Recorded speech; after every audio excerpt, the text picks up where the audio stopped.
There is a sound that no human being should ever have to hear.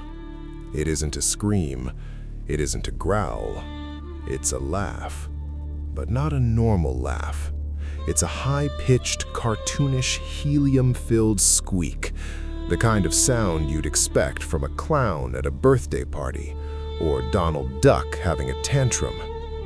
Now imagine hearing that sound while you are watching your best friend die. This is the reality of saturation diving. It is widely considered the most dangerous job on planet Earth. You are paid up to $1,500 a day. In exchange, you agree to be sealed inside a pressurized metal tube, roughly the size of a minivan, for 28 days straight. You are lowered 500 feet into the freezing blackness of the North Sea. The pressure down there is so immense that if you were to simply open a window, your body would turn into a soup of bone and jelly in less than a second. To survive, you don't breathe air. Air is toxic at that depth. You breathe a mixture of helium and oxygen called heliox. And this is where the horror starts. Because helium is lighter than air, it changes the density of your vocal cords. Every single word you speak, every cry for help, every last dying prayer comes out sounding like a cartoon character. Imagine the psychological toll of that. Imagine seeing something in the water, something with too many eyes and teeth like needles, and trying to scream a warning to your partner, but all that comes out is a high-pitched squeak. This is the story of Jack Miller, a man who took a job on the Odin platform in November of 1998 because he needed the money. A man who found out that at 500 feet down, the ocean isn't empty, and the things living in the dark don't care if you sound funny when you scream. They just care that you're fresh. Jack didn't want to go back to the water. He'd promised his ex-wife, Sarah, that the last run was, well, the last run. But debt has a way of making liars out of honest men.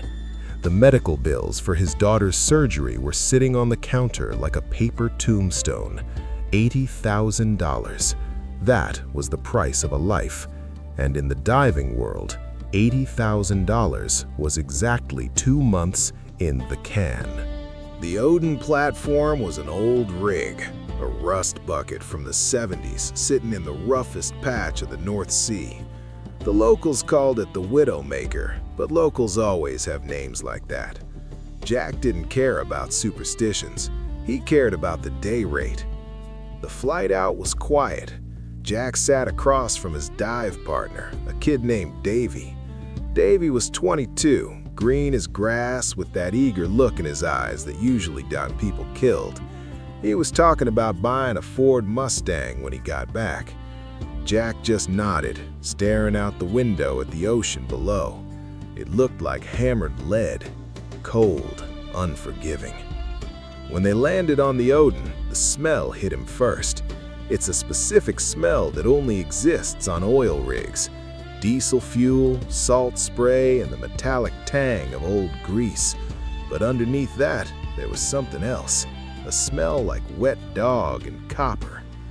The rig superintendent, a man named Baseless Chief O'Hara, didn't waste time with orientations.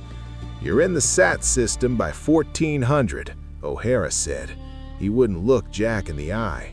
"We're behind schedule. The drill keeps hitting resistance." "Resistance? Rock?" O'Hara paused. He lit a cigarette, his hands shaking slightly. "Something like that. Just get in the can, Miller. Get the job done." The SAT system is essentially a spaceship designed for the bottom of the ocean. Once you enter, they seal the heavy steel hatch behind you.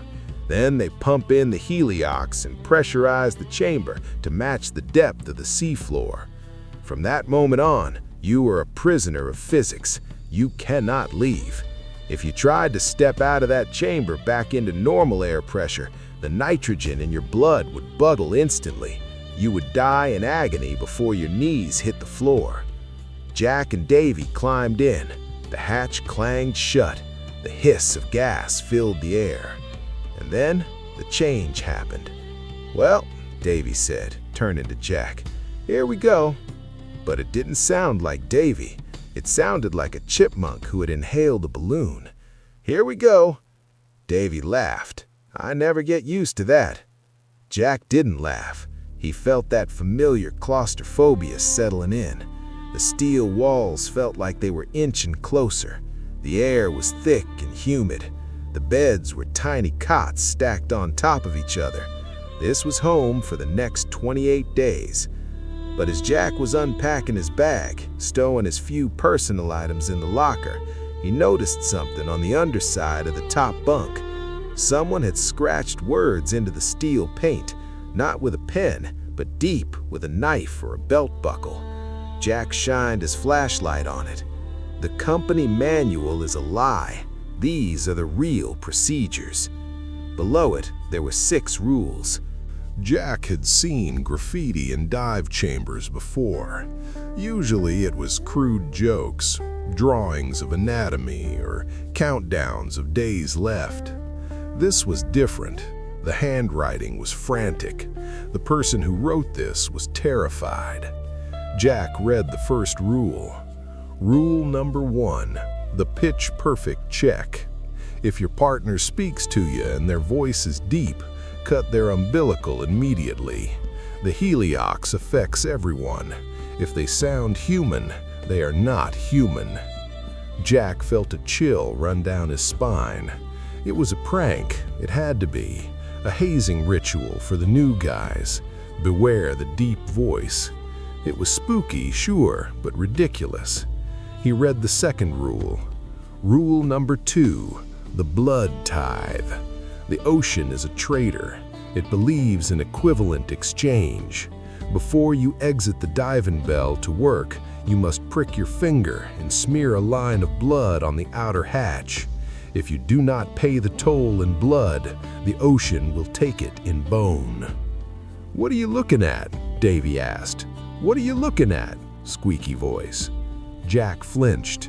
The absurdity of the voice mixed with the darkness of the message was disorienting. "Just reading the guest book," Jack said. His own voice was high, ridiculous. "Just reading the guest book." He didn't show Davy the rules. He didn't want to spook the kid on his first day. But that night, as they tried to sleep in the pressurized chamber, Jack couldn't stop staring at the hatch. The sounds of the rig outside were muffled, distant thuds and clanks, but occasionally there was a sound that didn't belong to the machinery. A scrap, like a large, wet hand dragging across the outside of the steel hull. Scrape, scrape. Jack lay in his bunk, eyes wide open. He told himself it was just the cable swaying in the current, just the rigging. But then he remembered rule number 1, and for the first time in his career, he found himself listening to Davy's breathing in the bunk below him. It was shallow, fast, and thankfully, it was squeaky. The next morning, or what passed for morning, it was time for the first dive. Jack and Davy climbed into the diving bell. This is a smaller sphere that detaches from the main habitat and acts as an elevator to the sea floor. As the bell disconnected and began its descent through the moon pool, the light from the surface faded instantly. They were descending into the midnight zone. Jack watched the depth gauge. 100 feet, 200 feet, 400 feet. At 500 feet, the bell settled onto the guide wires. They were at the work site. The job was simple. Swim out to the jacket leg of the rig and inspect a weld that had cracked. Davy was suiting up. He was putting on his heavy helmet, the Kirby Morgan hat that locked onto his neck dam. "Ready to rock, Jack," Davy squeaked. Jack looked at the hatch. He looked at his glove. He remembered rule number 2, the blood tithe. It was stupid. He was a professional. He wasn't going to cut his hand because of some bathroom stall graffiti. But the memory of that scraping sound from the night before lingered in his mind. Jack grabbed a small wire cutter from his tool belt. He turned his back to Davy so the kid wouldn't see. He pulled off his glove. He hesitated. Equivalent exchange. Jack jammed the wire cutter into his thumb. Pain flared. A bead of bright red blood welled up. He quickly pressed his thumb against the cold steel of the inner hatch, leaving a smear of red.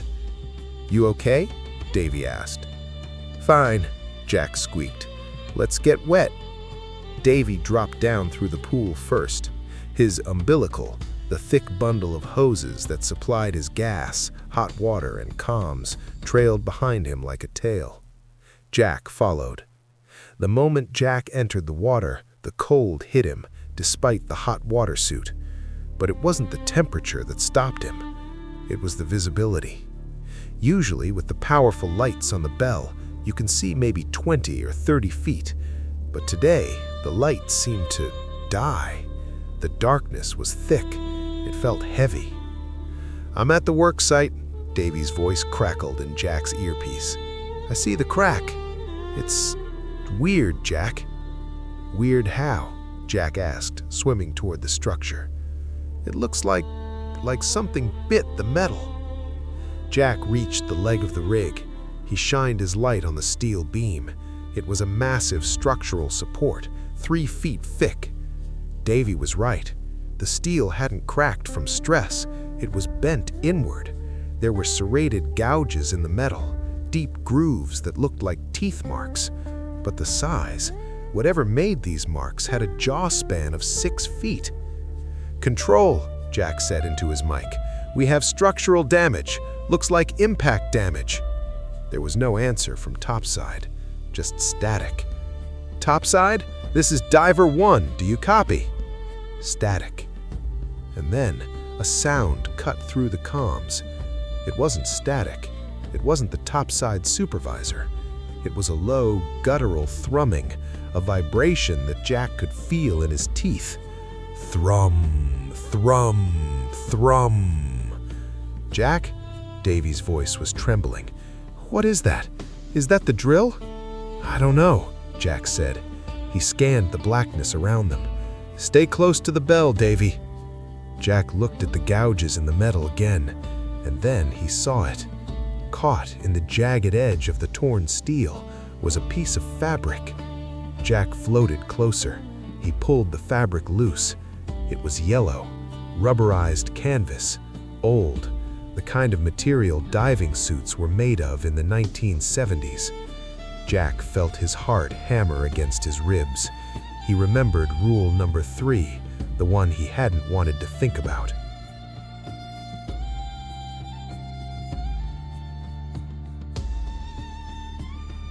If you see a diver in a vintage 1970s yellow suit, do not look at his faceplate. "Jack!" Davy screamed. "Jack, behind you!" Jack spun around in the water. Floating 10 feet away, hovering perfectly still in the void, was a figure. It was a diver, but he wasn't wearing the modern gear.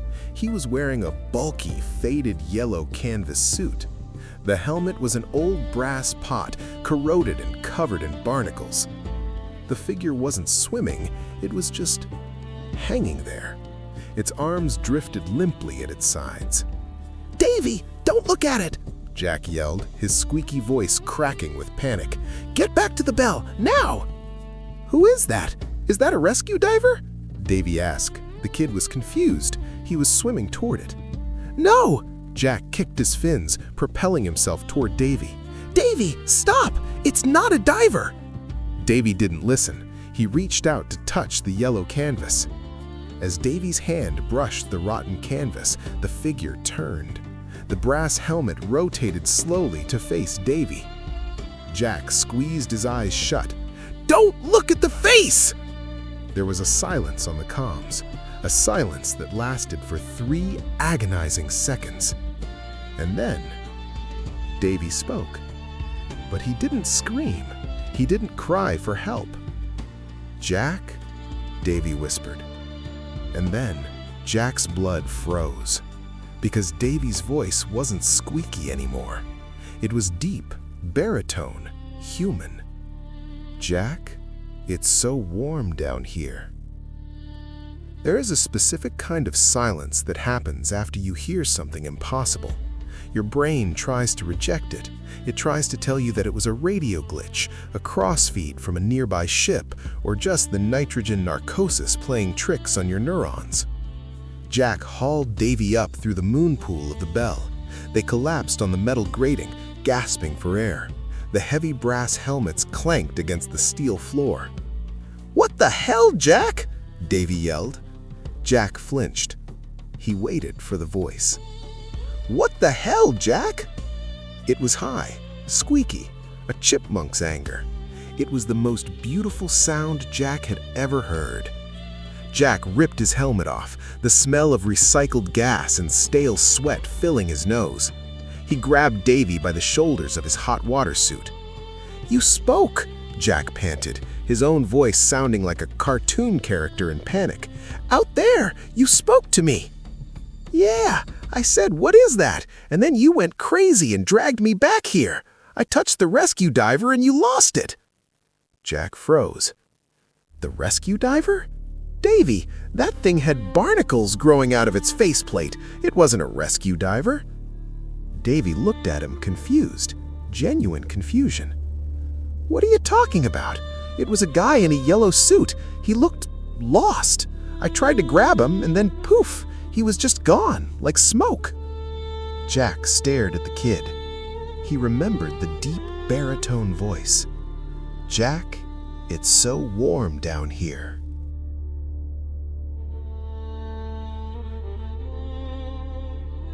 But Davy didn't remember saying it. Or maybe the thing that said it wasn't Davy. Jack looked at Davy's umbilical. He reached for the knife strapped to his leg. Rule number 1 was screaming in his head: cut the umbilical. But he couldn't do it, not based on a hallucination, not yet. "Control," Jack said into the comms panel on the wall. "Dive aborted. Bring us up, now." "Copy that, Bell 1. Ascent initiated. You boys seeing ghosts down there?" Jack didn't answer. He sat on the bench, shivering despite the hot water pumping through his suit. He watched Davy. The kid was rubbing his neck, looking annoyed. Normal. He looked normal. But then Jack looked at Davy's hand, the glove that had touched the yellow figure. The rubber was stained, not with oil or rust, but with a gray, powdery residue. It looked like ash. Life and saturation is a cycle of eat, sleep, dive, repeat. But sleep is the hardest part. The pressure messes with your REM cycles. You have micro-sleeps, moments where you drift off for seconds and dream vivid waking nightmares. Davy fell asleep quickly in the bottom bunk. Jack couldn't close his eyes. Every time he did, he saw the yellow suit. He pulled his duffel bag down and took out the only thing he had for entertainment, a battered iPad loaded with movies. But he didn't watch a movie. He opened a file he had downloaded before leaving the shore, a collection of PDF manuals for the rig. He wanted to know about the Odin. He started reading the history. The rig was commissioned in 1974. But there were gaps in the operational logs, huge gaps, years where the rig was listed as active but produced 0 barrels of oil. And then he found the transfer logs. In 1983, the Odin had received a transfer of equipment from another rig, a rig called the Byford Dolphin. If you know anything about diving history, the name Byford Dolphin sends shivers down your spine. In 1983, off the coast of Norway, a decompression accident occurred. 4 divers were inside a chamber when the seal was broken explosively. The pressure drop was so instantaneous, from 9 atmospheres to 1, that the gas in their bodies expanded instantly. It wasn't just death, it was physics acting as a blender. They were essentially turned inside out in a fraction of a second. Jack looked at the dates. The transfer to the Odin happened 2 weeks after the accident. They had moved the habitat, this habitat.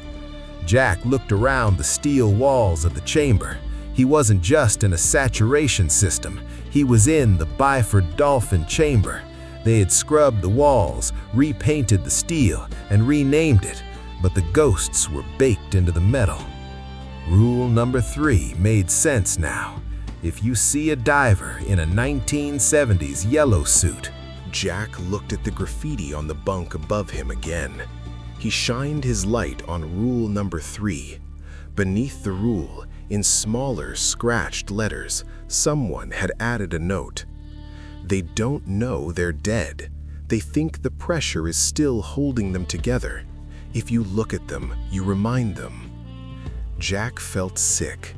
He looked down at Davy sleeping. "Davy," Jack whispered. Davy mumbled in his sleep. And for a second, just a fraction of a second, Jack thought he saw Davy's face ripple, like loose skin in a strong wind, like his face was trying to detach from his skull. Then Davy snorted, rolled over, and the face was normal again. Jack gripped the edge of his bunk. He wasn't just fighting the ocean, he was fighting history. Day 4, Topside ordered them back to the leg. They said the crack was critical. If they didn't fix it, the rig could destabilize. Jack was welding. It's grueling work. You're weightless, fighting the current, holding a torch that burns at 10,000 degrees, surrounded by water that wants to freeze you. Davy was tending him, hovering behind, managing the cables. "How's it looking, Jack?" Davy squeaked over the comms. "Almost done, just laying the root pass." Jack focused on the puddle of molten metal. He watched the white-hot light fuse the steel. He finished the rod. He tapped the slag hammer against the weld to clean it. He looked at the crack. It hadn't changed. It looked exactly the same as when he started. The metal was cold, unwelded. "That's weird," Jack muttered. He grabbed another rod. He struck the arc. He welded for another 5 minutes, sweating in his suit. He finished the rod. He checked the crack. It was still there, untouched. Jack felt a strange sensation in his stomach. Déjà vu, but heavy, physical. He reached for a third rod. He struck the arc. The sparks flew. The bubbles rose. And then he noticed the bubbles. They weren't rising. They were frozen in place, suspended in the water column like glass marbles. Jack looked at his dive watch. The second hand was twitching back and forth between the 12 and the 1. Tick, tick, tick, tick. He remembered rule number 5. Rule number 5, the welding loop. If you are welding a seam and you burn through 3 rods but the crack hasn't gotten smaller, swim backwards immediately. The pressure distorts time. You are stuck in a liminal loop. Jack dropped the torch. It fell, but it fell slowly, too slowly.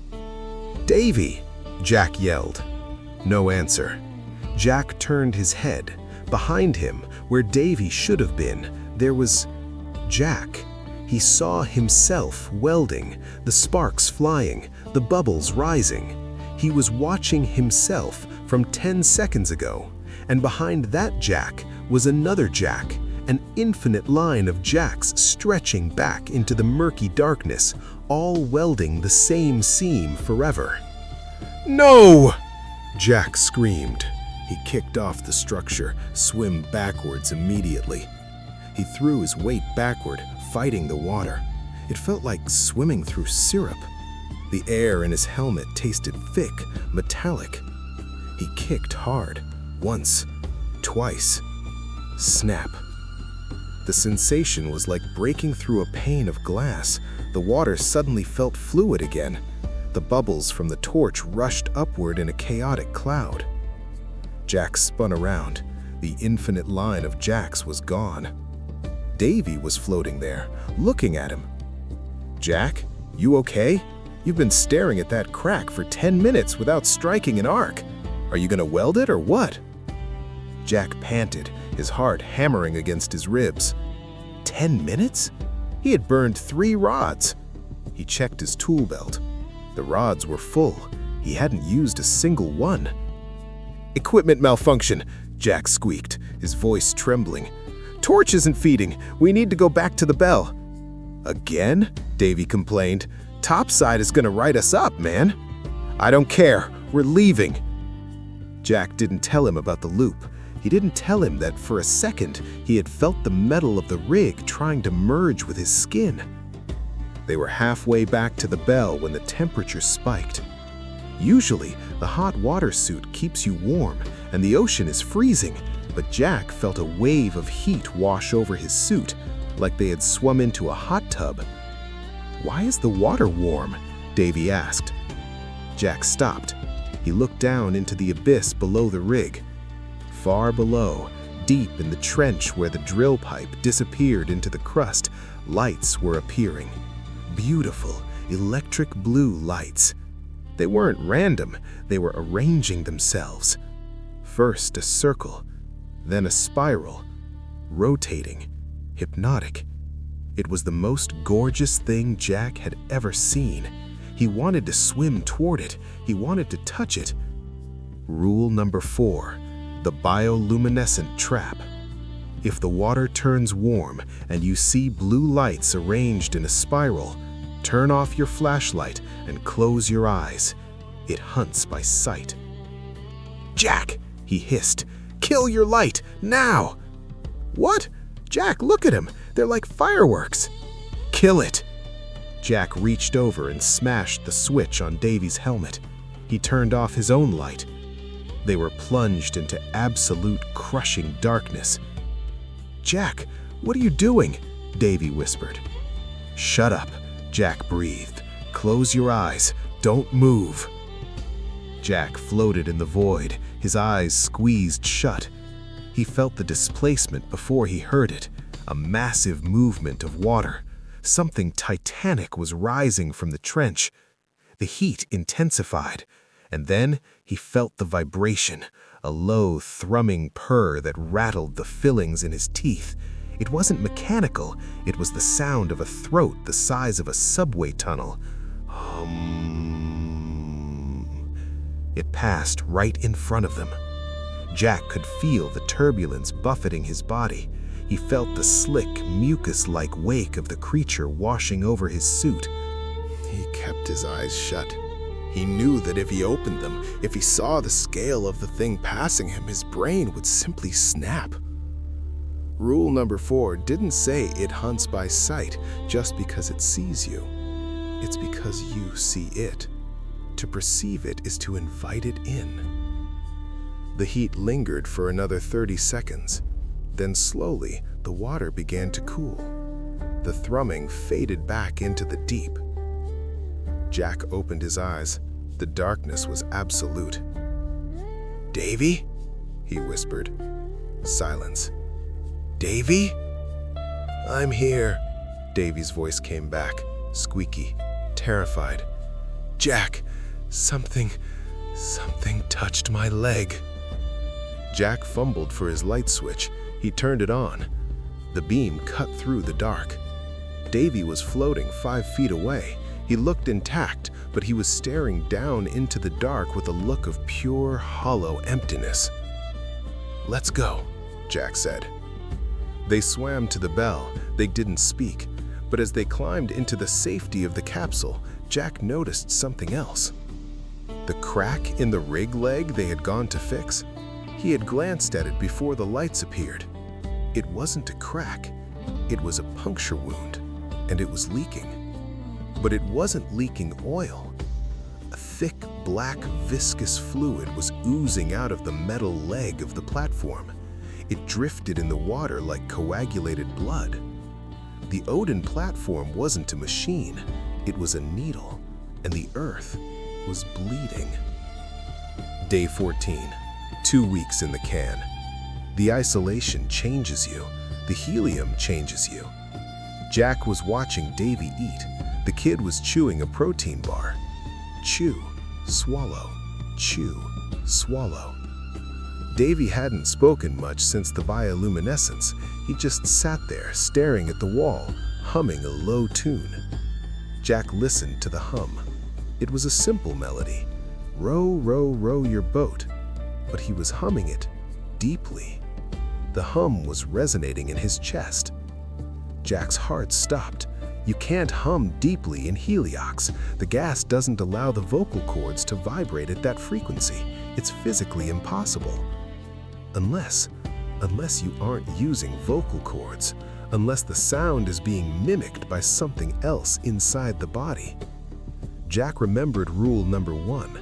If they sound human, they are not human. He remembered rule number 4. Something touched my leg. Jack gripped the knife handle under his blanket.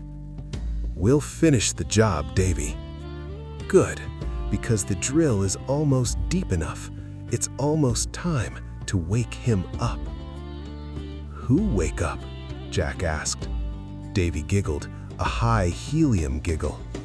Odin, the All-Father. He's hungry, Jack. He's so hungry. Davy went back to eating his bar. Jack lay back against the pillow, sweat drenching his shirt. He looked at the rules scratched above his head. He looked at rule number 6, the one he hadn't read yet. Rule number 6, the Ascension leads. It is the only way to break the illusion. Jack realized then he wasn't going to make it to day 28. One of them was going to die in this tube. And as Davy began to hum that deep, vibrating tune again, Jack realized the ocean had already claimed its tithe. It just hadn't collected the body yet. Jack knew. The moment the lights flickered, he knew the game was over. Davy was standing in the middle of the narrow walkway. He was holding a wrench, but he wasn't holding it like a tool. He was holding it like a weapon. "Davy," Jack said, his voice trembling and squeaky. "Put it down." Davy smiled, and then he opened his mouth. He didn't speak, he retched. A thick, black, viscous sludge spilled out of his mouth, dripping onto the steel grating. It smelled like ancient rot. It smelled like the black fluid Jack had seen leaking from the rig leg. "The seal is broken, Jack," Davy said. The voice was deep, impossible. It resonated through the steel walls of the chamber. "Odin is awake, and he needs a vessel." Jack didn't wait. He grabbed the heavy CO2 scrubber canister from the wall mount. Davy lunged. He moved with a speed that shouldn't be possible in a high-pressure environment. He swung the wrench, smashing it into the bulkhead right where Jack's head had been a second ago. Jack swung the canister. Clang! It connected with Davy's ribs. There was a sickening crunch, but Davy didn't flinch. He didn't even grunt. He just turned his head, his neck cracking at an unnatural angle. Rule number 1, the pitch-perfect check. If they sound human, they are not human. "You're not Davy!" Jack screamed. "Davy is gone," the thing said. He looked at the face. He invited us in. Now we are the pressure. The thing that looked like Davy lunged again. Jack scrambled backward into the transfer lock, the small circular room between the living quarters and the diving bell. He slammed the heavy steel hatch shut. He spun the wheel, locking it tight. Through the thick viewport glass, he saw Davy slamming against the door, but he wasn't using his hands anymore. His arms had dissolved into black tendrils, lashing against the glass, trying to find a seal to break. Jack backed away, panting. He was trapped in the transfer lock. The only way out was the diving bell or the ocean. And then the entire rig screamed. The sound of 1,000,000 tons of steel twisting is deafening, even underwater. Topside comms erupted into chaos. Mayday! Mayday! We have lost structural integrity on leg 4. The anchor is gone. Repeat, the anchor is gone. Jack grabbed the comms handset on the wall. Topside! This is Diver 1. I'm trapped in the T-lock. Get me out of here. Jack? It was Chief O'Hara. His voice was panicked. Jack, listen to me. The drill, it didn't hit rock. It hit a nerve. What? We woke it up. The whole platform, it's tipping. We're evacuating. I'm sorry, Jack. We can't pull the bell up. The cables are snapped. Don't you leave me, Jack screamed. Don't you dare leave me down here. There's an emergency release on the habitat. If you hit the manual override, the habitat will detach. It has positive buoyancy. It might float to the surface. Might? It's your only chance. Do it. Do it now.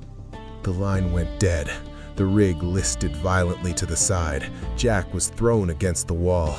The sound of metal shearing off was like a gunshot. Jack looked out the viewport into the main chamber. The Davy thing was gone. The main chamber had breached. Water was rushing in, crushing the bunk beds like soda cans. Jack was alone in the T-lock, a metal bubble, 5 feet wide, hanging off a dying rig. He saw the manual override lever. It was painted red, emergency detach. He grabbed it. He pulled. Ka-chunk! Explosive bolts fired. The T-lock shuddered. Jack felt the lurch of movement. He was free of the rig. He watched through the porthole as the massive structure of the Odin platform, thousands of tons of steel, tilted and slid silently into the abyss. And in the flashing red light of the rig, he saw what it had been sitting on. It wasn't the seafloor. It was skin. Gray, craggy, endless skin. And as the rig fell, a massive, sluggish eye, the size of a football stadium, slowly opened in the crust.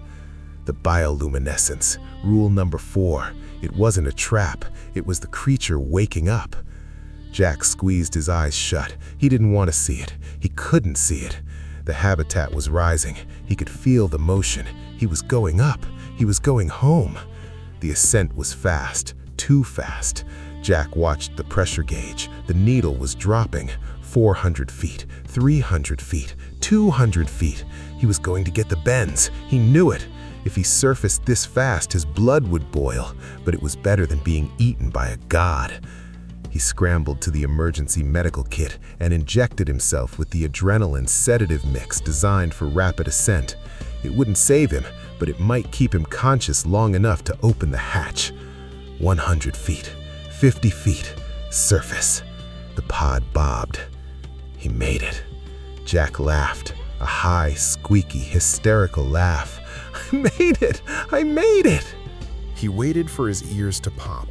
When you change pressure that drastically, your ears scream in pain. Your sinuses expand. Jack waited. Silence. No pain. No pop. He frowned. He tapped the gauge. It read 0 psi, surface pressure. He looked at the humidity monitor. Normal. But his ears, they felt dead. He looked up at the hatch. He reached for the wheel. And then he saw the final rule scratched into the paint right next to the handle. Rule number 6, the Ascension protocol. During decompression, if the pressure gauge drops but your ears don't pop, scream. Scream as loud as you can. The entity feeds on hope. It will make you believe you are safe, so you open the hatch voluntarily. Jack froze. His hand hovered over the wheel. No, he whispered. No, I felt the motion. I felt the rise. Did you? Or did you just feel the rig falling away? Did the gauge drop, or are you hallucinating from oxygen deprivation? Jack grabbed his head.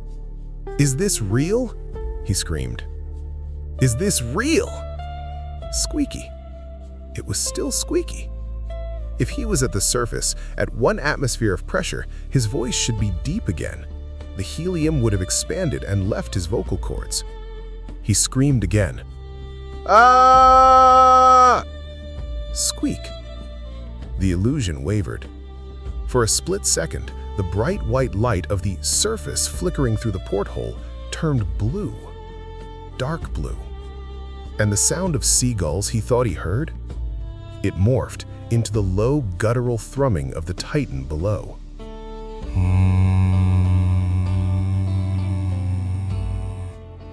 Jack backed away from the hatch. "I'm not at the surface! I'm not at the surface!" But then he heard a voice from outside the hatch. "Jack! Honey! Open the door!" It was Sarah, his ex-wife. "Jack! We're here! The rescue boat is here! Open the hatch!" "Sarah?" Jack whispered. "Open it, Daddy!" It was his daughter. "Come home!" Tears streamed down Jack's face. He knew it was a lie. He knew rule number 6 was telling him the truth. The pressure hadn't changed. He was still deep. But the voices, they were so warm, so inviting. "I'm so tired," Jack whispered. He looked at the rules one last time. The company manual is a lie. Maybe the rules were a lie too. Maybe the rules were put there to keep him trapped in the box forever. "Jack, open the door!" Sarah cried. Jack stood up. He grabbed the wheel. "I'm coming home," he said. He spun the wheel. Jack Miller opened the hatch of the T-lock. If he was at the surface, fresh, salty air should have rushed in. But he wasn't at the surface. The moment the seal broke, the Atlantic Ocean at 500 feet of pressure forced its way in. It wasn't a flood. It was a piston. The water hit Jack with the force of a freight train. It didn't just drown him. It compressed him. The air in his lungs, the space in his chest, it all collapsed in a millisecond. 3 weeks later, a recovery drone from a rival oil company scanned the wreckage of the Odin platform. They found the habitat. It was sitting half buried in the silt, 500 feet down. It hadn't floated. The emergency bolts had failed to fire. The ROV camera zoomed in on the porthole of the transfer lock. Inside, crushed against the glass, was a face, or what was left of one. But it was what they found inside the lock that confused the investigators. Scratched into the wall, freshly carved, were words. Jack hadn't died instantly. The air pocket had lasted for a few minutes before the water rose. He had spent his final moments leaving a message. The camera focused on the scratching. It wasn't a warning. It wasn't a goodbye to his family. It read, "It was so quiet until I screamed. I should have kept my eyes closed. Now I am part of the dream." Jack Miller followed the rules. He paid the blood tithe. He checked the voices. He avoided the ghosts. But he forgot the most important thing about the North Sea. The rules aren't there to help you survive. The rules are there to play with your food before you eat it. Some jobs you just don't take.